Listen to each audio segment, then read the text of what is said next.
Desde ahora y hasta las 20. Es momento de Animate. Un espacio para escuchar, charlar, crecer y sobre todo, para dejar atrás lo que nos detiene. Con la conducción de Aldo Gamba. Al inicio del programa con el diputado nacional por la provincia de Formosa de Juntos por el Cambio, Fernando Carvajal. Una provincia muy controvertida, una provincia con altos niveles de marginalidad, índices de pobreza y de indigencia que son muy altos, y en una gestión de gobierno de 26 años, ¿no? Ahora lo va a decir Fernando seguramente, pero es verdad que para poder cambiar situaciones en contextos como es la Argentina, son contextos complicados, se necesita tiempo. Y uno puede decir naturalmente 4 años es muy poco para cambiar las cosas, 8 años es poco para poder cambiar las cosas, pero cuando pasan 26 años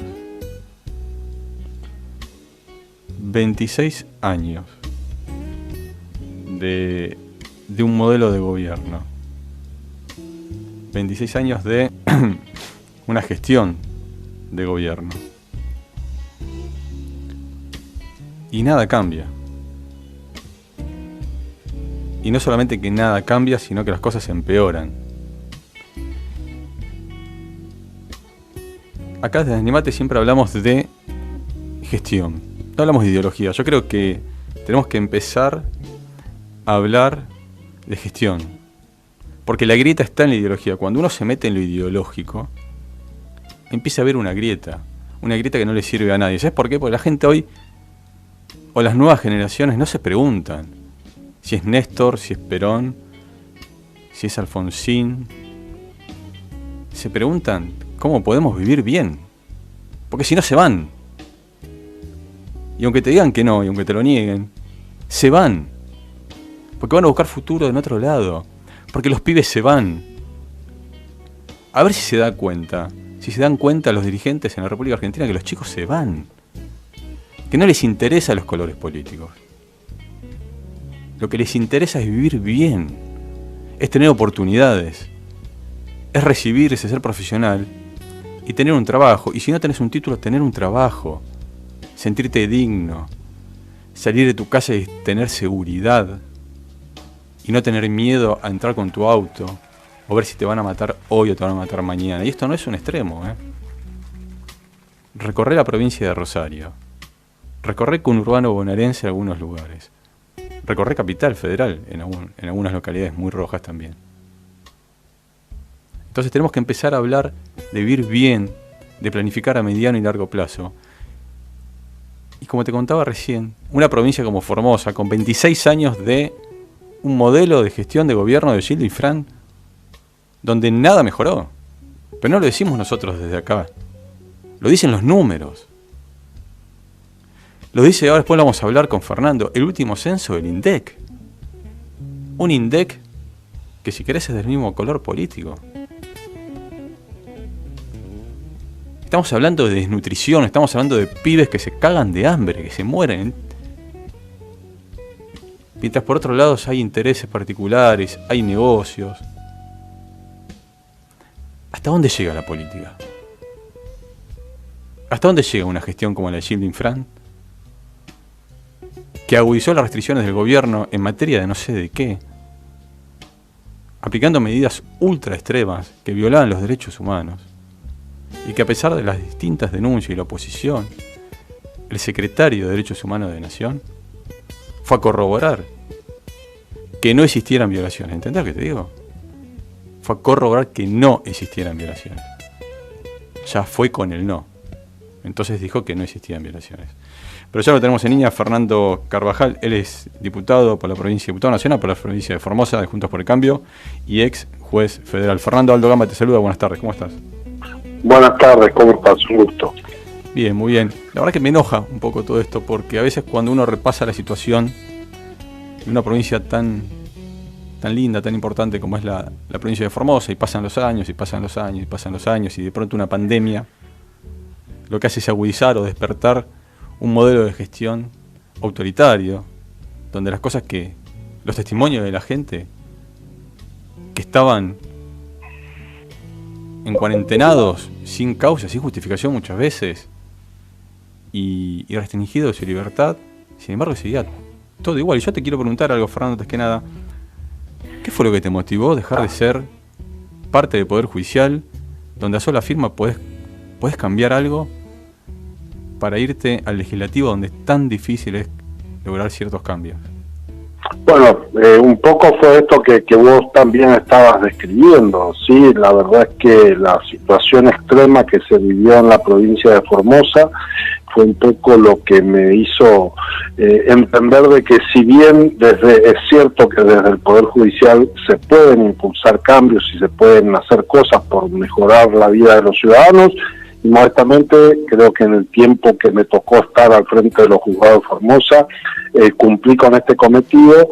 Lo cierto es que en un contexto muy particular que se dio de gravísimas violaciones a los derechos humanos, recibí esta invitación de distintos sectores políticos que me invitaron a meterme en la arena política, y justamente 25 años de gobierno y algo que, mirá, vos comenzaste diciéndolo, yo tengo 4 hijos formoseños y todos están pensando en irse.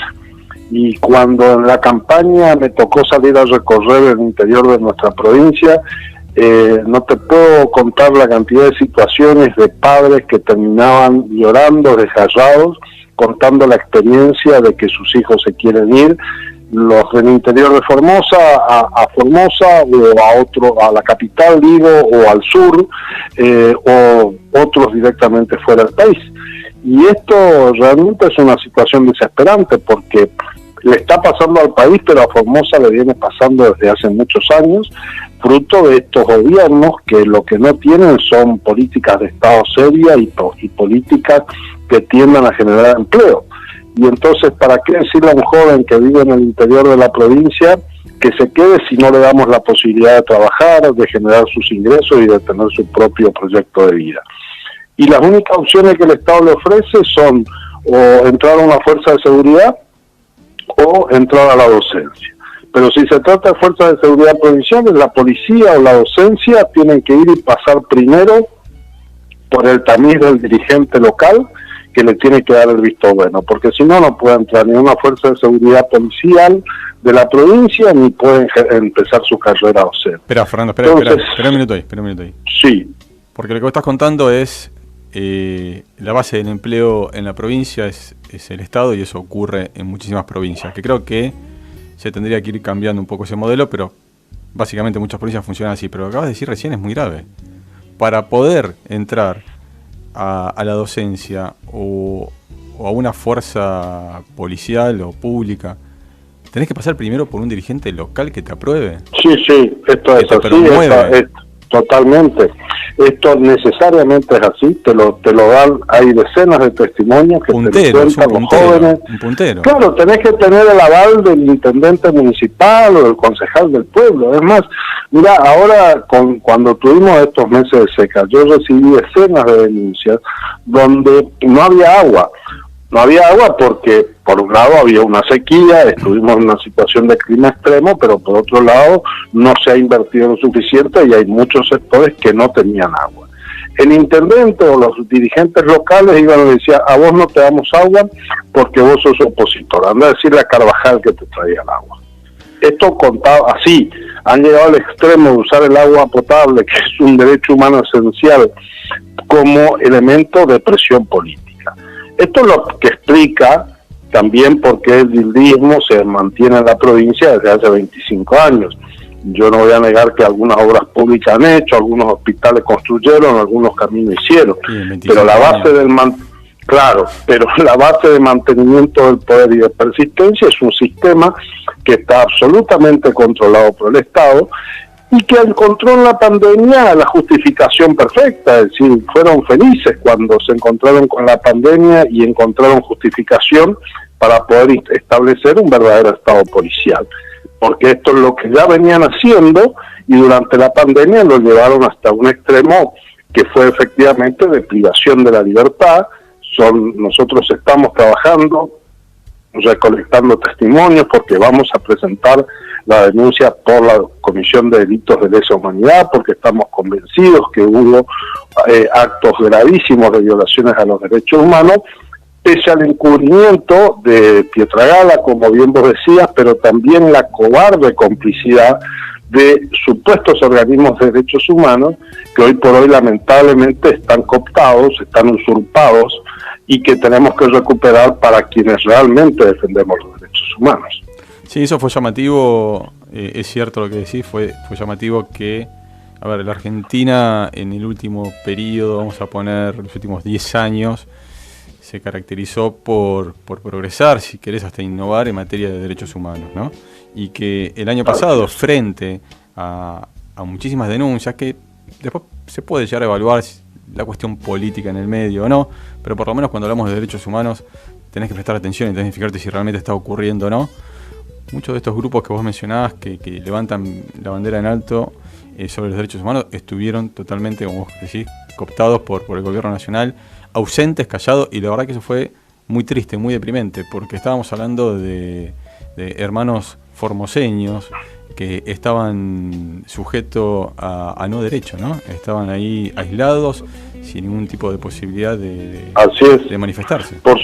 Por suerte, digamos, también hubo instituciones como Amnistía Internacional que sí fueron a poner la cara y el pecho y han denunciado de manera muy clara y muy contundente la existencia de estas violaciones a los derechos humanos en la provincia de Formosa. Es decir, que la vergüenza es solamente para yo tengo por historia un enorme respeto por la PDH, por lo que significó la PDH en los comienzos de la democracia, y verla hoy que es una institución que está absolutamente cooptada por sectores que no le interesan los derechos humanos. El silencio cómplice que ha mantenido en Formosa la delegación local de la PDH de Formosa ha sido verdaderamente vergonzoso. Pero digo, todo esto habla de esta situación en la que estamos, que genera este enorme descreimiento en los jóvenes. Quiero ir a esto que vos señalabas al principio, porque estamos en un momento en que si no tomamos conciencia de la gravedad de la situación y no empezamos a definir en serio políticas de Estado consistentes hacia el futuro, hay muchos sectores de la sociedad que se van a seguir yendo, y la verdad es que no tenemos futuro como país si nuestros jóvenes se nos van. Mira, yo te quiero aportar un dato que mencionaba recién, pero ahora lo voy a decir. El dato es técnico, es información del INDEC, que señala que el 47.4% de las personas viven bajo la línea de pobreza, que un 15% está bajo la línea de indigencia. A ver, para que la gente entienda, estamos hablando de que casi la mitad de la provincia de Formosa es pobre. Y no hace falta explicar lo que es pobre. Vos recién hablabas de una cuestión de un recurso natural como es el agua, que debería estar incluido, como vos mencionaste, es una cuestión de los derechos humanos, y no solamente por falta de inversión, que también es imputable a quienes gobiernan, porque derivan esos fondos para hacer otras cosas. Lo cierto es que un país avanza, evoluciona cuando vos ves que su cultura va cambiando. Y vos mencionabas lo del agua, y yo me acuerdo que mi abuelo, que en paz descanse, hace 80 años atrás le daban una zapatilla, la del pie izquierdo, del pie derecho. Cuando ibas a votar le daban la otra. Entonces, este reflejo de país y de sociedad y de política de Estado se ha mantenido congelado. Entonces, si no entendemos que, yo te diría hasta por negocio de la política, se empieza a innovar en cambiar la forma de gestionar, de generar esta calidad de vida que decía al principio, ¿no? Hablar de calidad de vida para que los pibes no se vayan. La Argentina se queda sin futuro. La Argentina se queda automáticamente sin futuro. Hoy en día vemos que, por ejemplo, los hermanos venezolanos se van. Prefieren irse. Hay un montón de extranjeros que han venido a Argentina que están de vuelta migrando a Europa o a sus países de origen. Entonces, ¿dónde está el cambio de conciencia si cuando vemos que pasan 70 años, Fernando, quizá no me lo puedas responder, digo, pero 70 años y continuamos igual? Mirá lo que estás contando vos, lo del agua. Sí, mirá, en estos días estaba remirando esta esta maravillosa serie de Campanella, Vientos de Agua, ¿no? Que cuenta esta ida y vuelta de la inmigración, y bueno, está situado en el año, después de la crisis del 2001, ¿no? Y lamentablemente han pasado 20 años y de otra manera parece que estamos nuevamente en este retorno a que no podemos encontrar el destino como país. Yo la esperanza que tengo es cuando veo que pese a todas estas situaciones difíciles, hay un pueblo como el formoseño que en medio de este enorme nivel de opresión, de maltrato, de violencia extrema, no olvidemos ahora el 5 de marzo se cumple un año de la violentísima represión que la policía de Infran y el propio gobierno desató sobre los ciudadanos civiles, empezó a haber una respuesta. En las elecciones el gobierno cayó sustancialmente en cuanto a sus votos, ganamos la capital, el gobierno perdió por mucha diferencia en la capital. Por supuesto, todo el sistema de opresión en el interior, con esos niveles de pobreza que vos señalás que en el interior aumentan de manera sustancial, donde la presencia del Estado es mucho más fuerte. Pero así todo hubo un pueblo que empezó a reaccionar, y creo que en general en todo el país este resultado también se vio, y me parece que desde esa base, de esa rebeldía ciudadana, este reclamo de que esto no va para más, tenemos un enorme desafío por delante, pero creo que sí hay una necesidad de una generación política que entienda que hay que empezar a hacer las cosas diferentes, y creo que este es el enorme desafío que tenemos desde la oposición, de empezar a construir una verdadera generación política que estemos en condiciones de ofrecerle al país un proyecto de transformación que ponga a la producción y al trabajo como ejes necesarios del futuro de la patria. ¿Qué sentiste cuando, al haber tomado la medida de permitir el regreso de las personas que estaban varadas en el exterior, el gobierno provincial enseguida salió a acusarte, ¿no?, de algo muy serio, que en definitiva es ser responsable del pico de contagios y de muertes por coronavirus en la provincia? Mira, la verdad que yo siempre estuve preparado desde que ejercí la magistratura y desde que sabía que tenía que ser juez en Formosa, lugar que conozco bien. Sabía que frente a cualquier conflicto que tuviera con el gobierno iba a recibir palos, y esto fue lo que pasó. Pero siempre tuve mucha tranquilidad de espíritu porque sabía que estaba actuando en el marco del derecho y de la Constitución. La verdad es que todas las decisiones que yo tomé fueron confirmadas por todas las instancias, por la Cámara Federal de Resistencia, por la Corte Suprema, por la Cámara de Casación, por lo cual la verdad es que no digo que sea agradable, porque nunca es lindo que te estén acusando. Hasta ahora lo hacen de ser responsable de 1.200 muertes, pero es tan absurdo la acusación, y ha sido a su vez tanto el cariño y el reconocimiento que he recibido del conjunto de la sociedad, que lo tomé como gajes del oficio. Me preocupa mucho, sí, y esto lo dije porque lo cierto es que yo la verdad es que tenía espalda personal para aguantar esto, pero no todos los jueces la tienen. Y lo cierto es que estos niveles de presión ejercidos sobre los jueces, sin ninguna duda que afectan el funcionamiento del Poder Judicial. De hecho, los jueces de Formosa de la provincia se han mostrado absolutamente impotentes para poner ningún freno al gobierno. De hecho, el Superior Tribunal sacó un fallo donde dijo que ellos no lo iban a controlar al gobierno, que no les correspondía hacerlo. Por lo cual, bueno, desde acá dieron la clara instrucción de que el gobierno durante la pandemia podía hacer lo que quería, y de hecho lo hicieron. Y esto sí es preocupante porque cuando no hay poder judicial, y en Formosa no hay un poder judicial independiente, los derechos de los ciudadanos quedan sometidos a los arbitrios y al capricho de un gobernador autocrático como es Gilles Infran. Me respondiste lo que te iba a preguntar, que es qué pasaba cuando no hay independencia entre los poderes. ¿Qué es lo que te enfrenta hoy al gobierno nacional? ¿Qué cosas son las que te ponen de la vereda enfrente? A ver, es difícil estar enfrente de este gobierno porque es un gobierno que está sin rumbo. Así que la verdad que no sé en qué vereda está el gobierno. El problema es que tenemos un gobierno que no gobierna, un gobierno que lo único que hace es hablar y que tiene construido un relato y se maneja en un mar de confusiones. A ver, yo estoy trabajando en el Consejo de la Magistratura porque la verdad es que el tema de la justicia me apasiona y me parece que hay mucho para hacer y me parece que hay un modelo que hay que discutir acerca de cómo va a funcionar o cómo debería funcionar un Consejo de la Magistratura. Y no sabemos qué quiere el gobierno. Está claro lo que no quiere y mira, hasta uno podría coincidir en algunas cosas que no quiere el gobierno, pues yo creo que la Corte Suprema, por ejemplo, no debería estar en el Consejo de la Magistratura y si está no tendría por qué presidirlo. Ahora, ¿qué más quiere? Y la verdad es que no lo sabemos.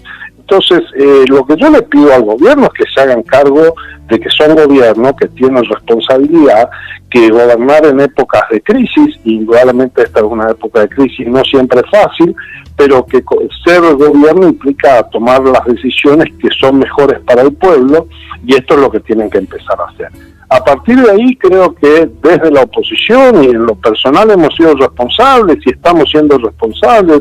Fuimos a debatir el presupuesto, lo hicimos, lamentablemente primó la irracionalidad.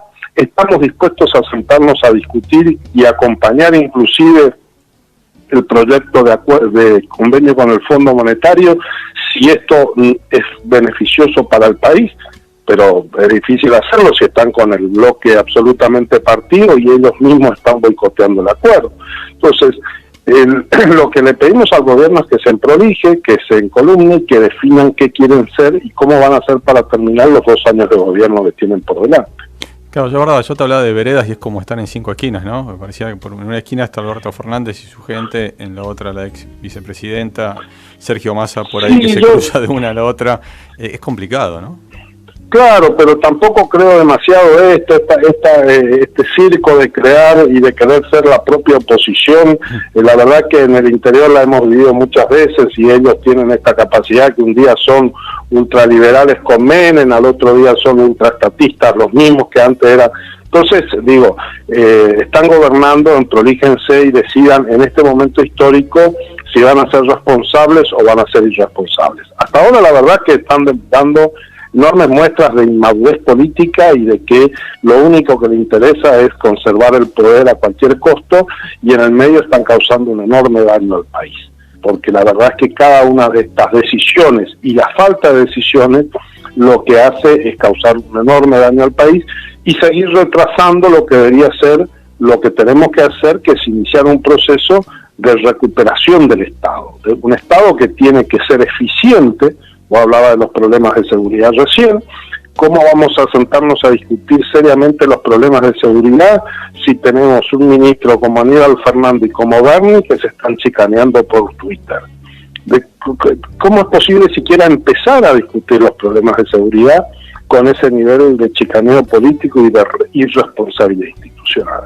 Y en el medio de esto, por supuesto que la delincuencia va a seguir creciendo y las bandas criminales van a encontrar espacios para seguir ganando lugares y esto, por supuesto, que nos causa un enorme daño. Lo decía Fernando Carvajal, diputado nacional por la provincia de Formosa, de Juntos por el Cambio. Te agradezco muchísimo y espero que este paso tuyo de un poder al otro realmente sume en cuanto al cambio que necesitan los formoseños. Vamos a hacer el esfuerzo y vamos a seguir trabajando tanto acá en el Congreso de la Nación como por supuesto en Formosa, donde tenemos el proyecto de seguir la pelea para lograr el único objetivo que va a empezar a cambiar la historia, que es sacarlo a Gilles Fran y poner un gobierno democrático. Fernando, muchísimas gracias. Gracias.